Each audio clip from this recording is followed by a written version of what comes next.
So the other day I got a message on Facebook that said, "John, I love the message of your videos, but not if it's coming from you. There are choices you've made in your past that render you not qualified to spread such a message." And for me, that was hard to hear, because the hypocritical Christian is something I fear.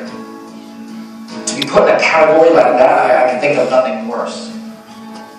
So maybe there's something I should have said first. You see, I can't and won't and don't claim to be perfect. In fact, most times I'm not even good. I'll take responsibility for the mistakes I've made and the hurts I've caused. I got more than I probably should. But would God use that against me? Making good coming from my life impossible? Forgives me but refuses to use me? I don't believe in that gospel. I believe in the God of Moses. Moses was an orphan and a murderer with a stutter and a price on his head. Yet God chose this killer to be a fulfiller, performing miracles, leading his people, and making rivers flow red. I believe in the God of David. David, the shepherd boy who turned into a king, a terrible father and an adulterer from the start. Yet even with wrongdoings and iniquity, we remember him as the man after God's own heart. Mary Magdalene was a prostitute, living a life without direction. Matthew was a tax collector, the lowest of the low, yet they both walked and talked and witnessed Christ's perfection. Did God choose the Pharisees?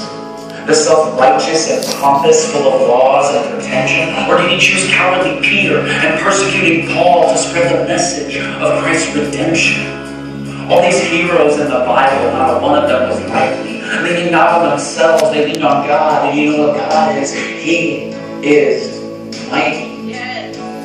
So can God use me? A broken, steaming mess.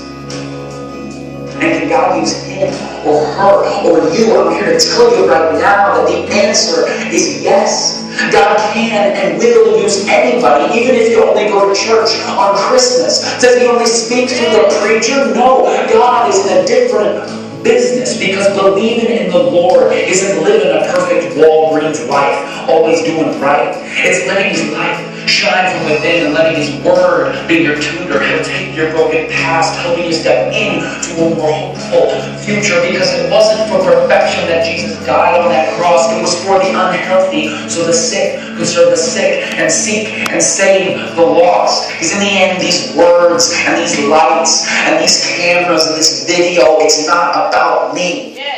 It's about God.